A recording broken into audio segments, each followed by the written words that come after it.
Rasnya lebih banyak pohon. Tapi pemerintah pusat lagi butuh uang. Ini kan tempat-tempat strategis itu punya value ekonomi yang luar biasa. Menyinggung soal pindahan ibu kota. Cara ibu kota bagaimana prospek ke depan Jakarta. Ibu sekalian saya hormati, sesungguhnya kita bisa merujuk kepada pengalaman-pengalaman beberapa negara lain yang melakukan perpindahan ibu kota. Perpindahan ini ada subnya, ada yang ibu kotanya berpindah dan ada yang ibu kotanya membangun baru lalu pindah. Itu dua hal yang berbeda. Jerman pernah pindah dari Berlin ke Bonn, Berlin, tapi tidak perlu membangun kota. Tapi ada seperti di Brazil di mana mereka pindah ke Brasilia dan membangun Brasilia. Jakarta dengan ibu kota baru itu case yang kedua. Nah, karena itu sekalian ketika tadi saya diminta untuk komentar sedikit soal ini, tentu lebih tepat yang berkomentar tentang rencana ke depan adalah pemerintah pusat. Tapi izinkan saya menyampaikan bahwa dari observasi kami di banyak negara, kota yang menjadi kota muasalnya sesungguhnya tidak selalu bisa yang namanya seluruhnya pindah. Bahkan senyatanya kota itu tetap berkembang, tetap tumbuh. Bahkan dalam beberapa kasus sebagian dari fungsi yang dikerjakan oleh pemerintah pusat tetap berada di kota itu. Bahkan kalau kita lihat kasus di Jerman misalnya, Bonn tetap memainkan peran dalam peran pemerintahan meskipun secara resmi sudah ada di Berlin. Begitu juga dengan pengalaman yang lain. Nah, tantangannya adalah bagaimana kita mengatur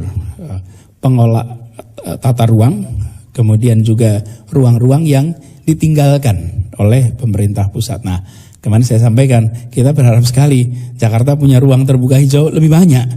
Jadi dengan adanya ini kita berharapnya Jakarta bisa lebih hijau. Jangan Jakarta lebih banyak bangunan dengan otot beton. Kita ingin ada ruang dengan ototnya adalah pohon. Nah, kalau kita bisa punya banyak lebih pohon, saya rasa Indonesia nanti akan punya rujukan kota yang regenerasinya lebih banyak pohon. Tapi pemerintah pusat lagi butuh uang.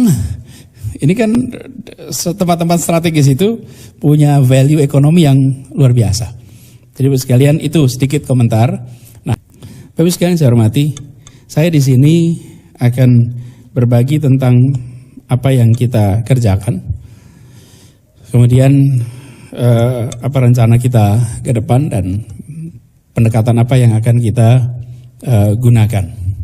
Itu bukan gambar Jakarta Bapak Ibu, so don't worry. Itu dari ITV. Saya seringkali kalau lagi presentasi pakai ini, kita lihat apakah ini Jakarta gitu, amin gitu. Ancol ya. Itu atau animasinya ITV itu selalu begitu Pak.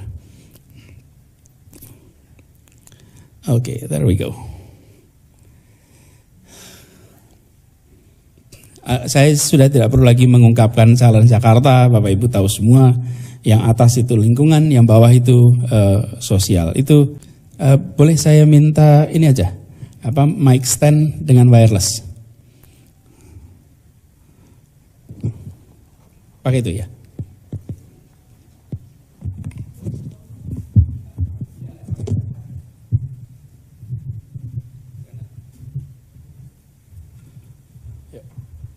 Masalah di Jakarta ini itu dengan menghormati ilmu pengetahuan. Apa yang saya maksud dengan menghormati ilmu pengetahuan? Kita tidak ingin Jakarta itu dibangun hanya karena kita ingin lihat secara fisiknya jadi apa. Tidak ingin. Bapak Ibu semua ini yang menjadi ikatan ahli perencanaan itu ada ilmunya, Pak. Ada ilmunya, ada konsepnya. Lalu dari konsep itu diterjemahkan.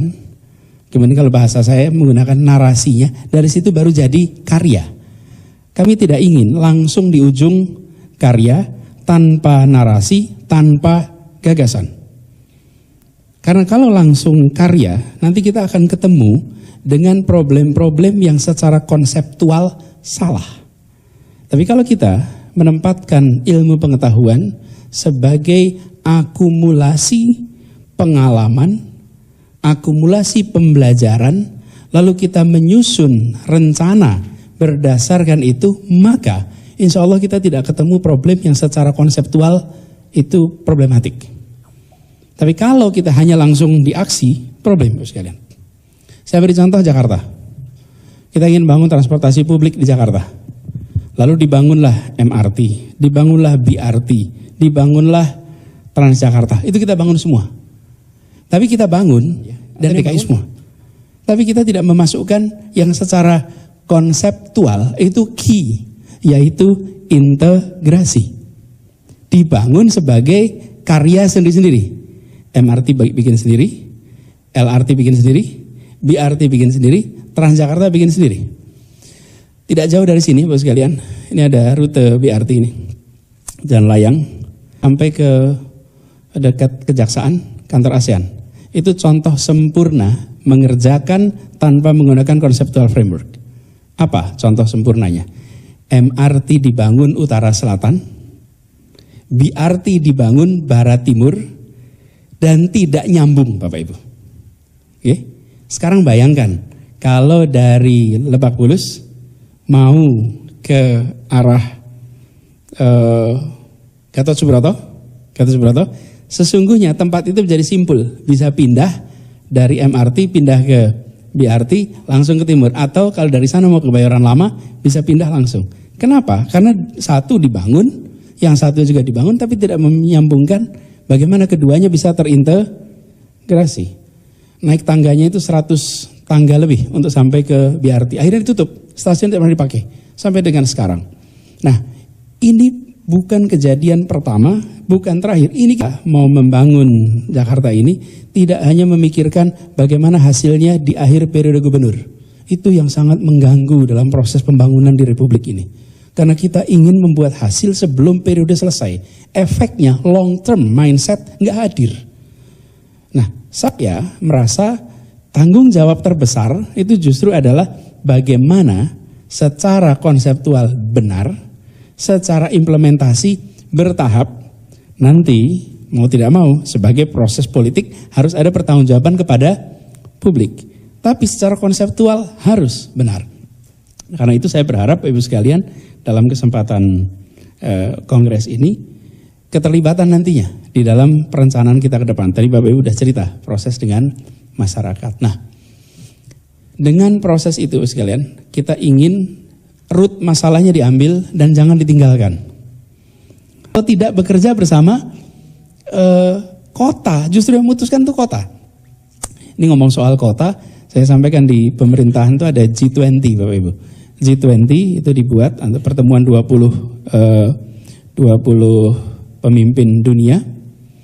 Yang menarik, makin banyak dari pemimpin dunia ini mantan wali kota Bapak Ibu. Jadi mereka semua mengatakan, ini kita rapat di sini, pengalaman kami nih sebagai presiden lebih enak jadi wali kota daripada presiden. Karena kalau jadi wali kota itu begitu memutuskan langsung bisa eksekusi. Lalu apa yang terjadi?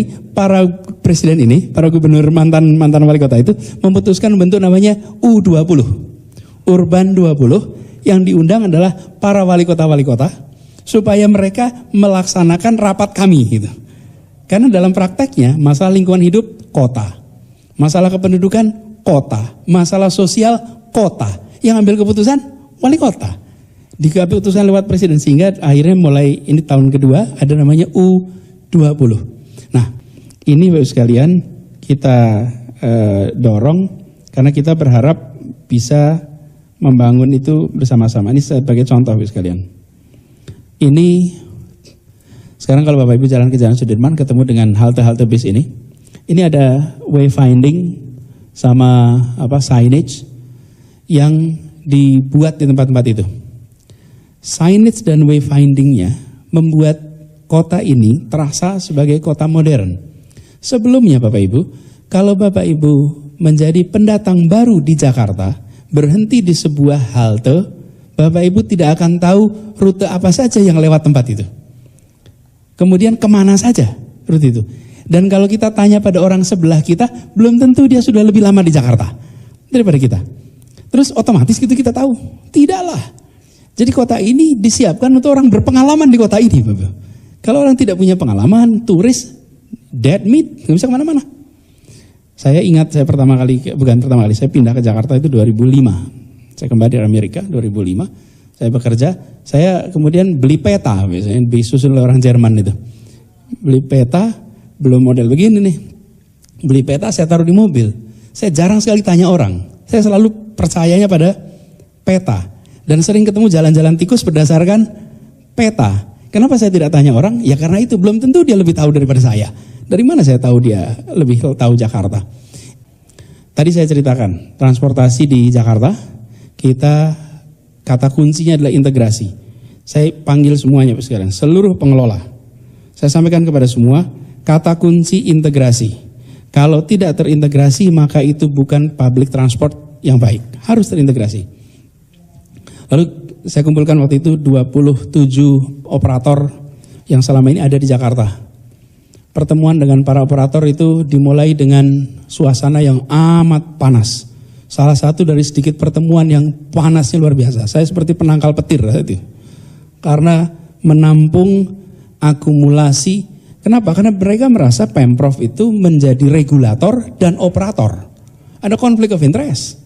Karena kami regulator, kami juga operator. Kita kumpul sama-sama.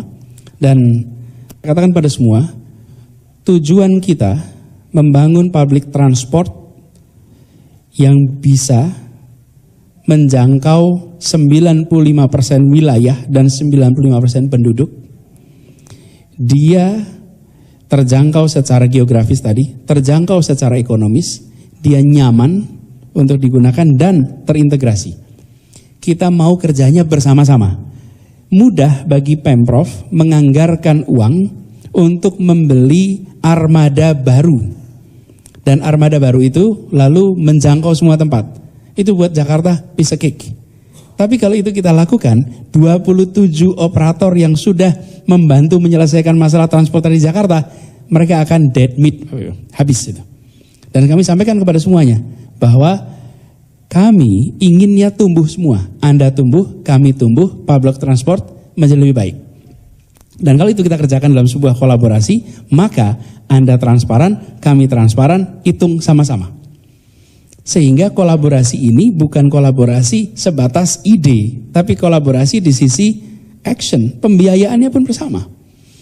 Sehingga Bapak sekalian, kita duduk bersama, kita rumuskan, sampai akhirnya ini semua alhamdulillah sekarang sudah mulai 2018 secara bertahap terintegrasi.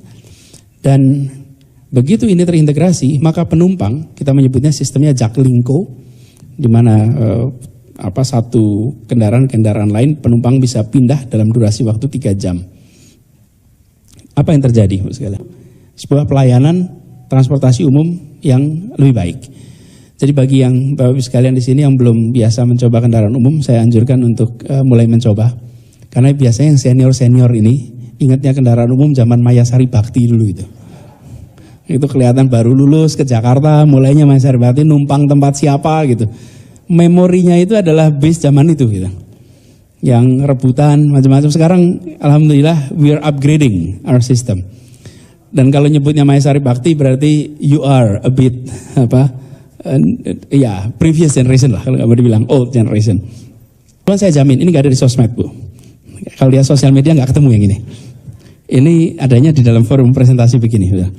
Nah, Bapak sekalian yang saya hormati, contoh kolaborasinya bukan gagasan, bukan forum tukar menukar, tapi kolaborasi di aksi. Kami membayar kepada perusahaan-perusahaan pemberi jasa itu menggunakan hitungan per kilometer, tidak lagi menggunakan per penumpang. Jadi mereka menggunakan aplikasi, dari aplikasinya mereka bisa ditentukan satu hari minimal 90 kilo, maksimal 115 kilo. Nah, kita nanti bayar jumlah kilometer. Supirnya dibayar berdasarkan gaji bulanan. Jadi supirnya tidak tegang, ngetem, kendaraannya juga nggak perlu ngetem, jalur gemuk dan kurus sudah tidak relevan lagi. Karena yang dihitung adalah putarannya, kilometer. Sebagai ekosistem sehat, pemasukan yang lebih tinggi daripada, pengeluaran yang lebih tinggi daripada pemasukan, itulah peran negara. Jadi PSO-nya masuk di situ dan kita membeli jasa mereka. Jadi mereka itu masuk e-katalog, Pak. Jadi perusahaan-perusahaan pengelola transportasi itu masuk dalam katalog kita dan kita membeli jasa mereka dari katalog itu. It's a fair system dan kita urutkan berapa sesungguhnya biaya yang ada di mereka. Jadi sekarang mereka bisa melakukan perawatan mobil secara reguler. Karena dulu rem plus doa kan Bapak Ibu. Itu kan selalu. Karena remnya tidak selalu dirawat dengan baik. Sekarang kita berharap agar kita bisa memiliki ekosistem transportasi umum yang sehat. Nah, banyak sekali tantangan. Efek dari menghadapi tantangan terus-menerus itu apa? Kemampuan berpikir outside the box bisa turun Bapak Ibu. Karena ketemu dengan challenge yang rutin. Kekuatan negara, kekuatan kota itu pada apa? Satu, punya authority. Kami ini punya wewenang. Tanda tangannya di situ. Ini kalau Pak Heru tidak tanda tangan, nggak jalan tuh proyeknya. Beliau tanda tangan. That's his capacity. Yang saya terus terang khawatir Bapak Ibu sekalian, bahwa Jakarta ini ketidaksetaraan itu ditopang oleh rencana tata ruang. Rencana tata ruang kita itu tidak memasukkan kesetaraan sebagai objektif. Dan negara tidak memikirkan secara merekayasa perilaku penduduknya untuk berinteraksi lintas semua sektor, atas bawah, kanan kiri, diagonal. Itu tidak, negara membiarkan. Dibiarkan oleh negara. Mau contoh yang paling konkret, ruang interaksi yang nggak nyambung.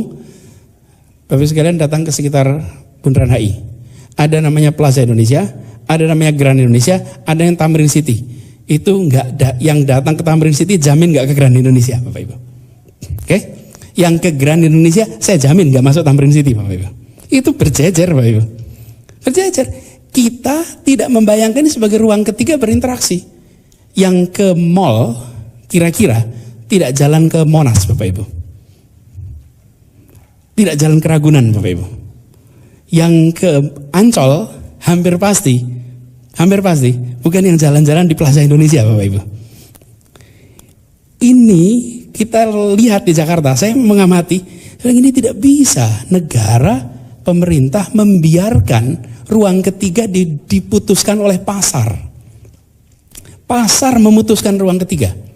Ketika mall ini didesain, perancang mall ini sudah menentukan segmen saya yang mana ya. Betul loh sekalian. Ketika membangun mall Cilandak, segmen saya yang mana ya? Ketika membangun mall yang di Lebak Bulus, nggak terlalu jauh dari sini, sudah disegmentasi. Lalu kita ingin Jakarta ada persatuan, Jakarta ada interaksi, tapi perencananya tidak merangsang sebuah rekayasa tata ruang yang mempersatukan. Rencana tata ruangnya dibebaskan kepada pasar untuk mengatur. Kalau itu kita biarkan, maka division in the city will continue. Karena perbedaan itu akan langsung terasa, Bapak Ibu. Itu sebabnya kenapa kami ingin dorong sekali trotoar. Karena di trotoar itu atas, bawah, kanan, kiri bisa berinteraksi dengan perasaan setara. Bangun park, dan lagi park, bukan garden. Kita ini Monas sebesar itu kita tempatkan sebagai garden, Bapak Ibu. Tidak boleh diinjak rumputnya. Kalau diinjak, difoto, disebarkan. Pak Agus injak rumput, Bapak Ibu. Lah kalau rumput tidak boleh diinjak, lalu ini adalah tempat untuk ditonton. That is garden. Tapi kalau park, itu untuk bermain. Boleh diinjak. Justru harus menjadi tempat bermain. Tapi kita tidak dorong menjadi park, tidak dorong menjadi tempat interaksi. Karena itu kami, lagi conceptual frameworknya ada nih. First space, second space, third space. Third space-nya dirumuskan, termasuk diantaranya mall. Saya panggil para pengelola mall, dan pertemuannya di sini Bapak Ibu. Mungkin ruangannya juga sama waktu itu. Mungkin di sini. Dan saya jelaskan Bapak ini. Lalu saya jelaskan kriteria mallnya. Mall Anda itu harus memenuhi kriteria A, B, C, D, F, G. Kalau ketemu saya tunjukin filenya. Apa salah satu kriterianya? Menyetarakan. Mall itu harus membuat perasaan setara bagi semua warga di Jakarta. Nah, pedestrian, alat transportasi, saya pesankan kepada MRT, BRT, semuanya, jangan pandang alat transportasi sebagai alat pemindah badan, tapi pandang alat transportasi sebagai alat untuk mengintegrasikan masyarakat, menginteraksikan masyarakat. Bapak Ibu, waduh, waktunya habis.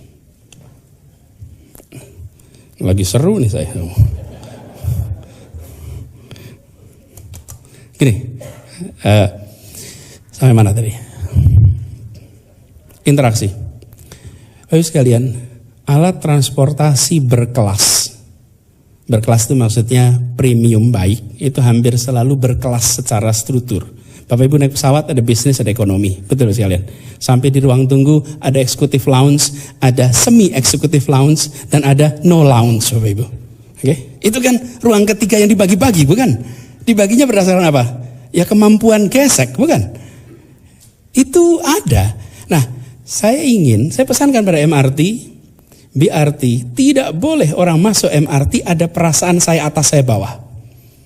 Dan di MRT itu kedudukan tidak menentukan tempat duduk, Bapak Ibu. Betul-betul bisa duduk di mana saja. BRT juga sama. Jadi harus didesain untuk menjadi ruang interaksi, ruang komunikasi, sehingga warga itu terbiasa ada ruang bersama. Saya terus terang mengkhawatirkan dengan yang tadi kita tunjukkan car oriented development ini, Bapak sekalian. Bapak-bapak Ibu yang naik kendaraan pribadi, dari rumah langsung masuk mobil di halaman rumah, betul ya? Oke. Lalu parkir sampai di kantor, di tempat parkiran kantor, lalu masuk ke kantor. Oke. Yang jalan ada interaksi? Nope. Dengan office boy pernah ketemu? Ya, di kantor sebagai urusan tugas. Sekarang berubah, naiknya kendaraan umum. Begitu naik kendaraan umum, Bapak Ibu sampai di halte bis dekat rumah, Bapak Ibu akan ketemu dengan orang-orang sekampung di sana yang ngantri bis sama-sama. Naik bis sama-sama, naik MRT sama-sama, pulang kantor, tempat itu tempat interaksi. Bapak Ibu akan berinteraksi, akan ngobrol, akan saling kenal, lama-lama akan tahu patternnya. Dia berangkatnya jam 6, dia berangkatnya setengah 7, itu pattern itu muncul karena kita tempatkan ruang ketiga sebagai ruang interaksi. Apa yang terjadi, Bapak sekalian? Bila ini kita dorong terus, maka masyarakat kita di Jakarta, kita harapkan bisa lebih erat satu sama lain. Persatuan itu hasil usaha. Persatuan itu harus diusahakan. Ini adalah usaha untuk membangun persatuan karena ada interaksi kebiasaan. Dan akhirnya Bapak sekalian, office boy naiknya motor atau ojek, yang eksekutif naiknya kendaraan pribadi, di jalan tidak pernah ketemu, di kantor tidak pernah, selesai kantor, yang eksekutif mampirnya ke upscale cafe, yang tidak mampirnya ke warteg dan kawan-kawannya ngobrol, nggak pernah ketemu tuh, nggak ada ruang bersamanya. Terus sampai ke mall juga begitu, mallnya beda, ruangnya beda. Saya pikir kalau kita diamkan begini terus, maka di Jakarta tanpa kita sadari ada segregasi yang silent, yang nanti baru kita rasakan dampaknya beberapa dekade kemudian. Ketika muncul konflik, muncul friksi, baru tuh buahnya kita dapat. Karena rencana tata ruang tidak menaklukkan perilaku. Saya berharap sekali, Bapak Ibu sekalian, share your idea. Saya fakultasnya bukan ini, Bapak Ibu. Saya fakultasnya lain, Bapak Ibu. Ini saya baca sana sini dikit-dikit. Saya berharap Bapak Ibu sekalian yang memang membidangi ini, do contribute to us. Tell us, beritahu kami apa yang harus kami kerjakan.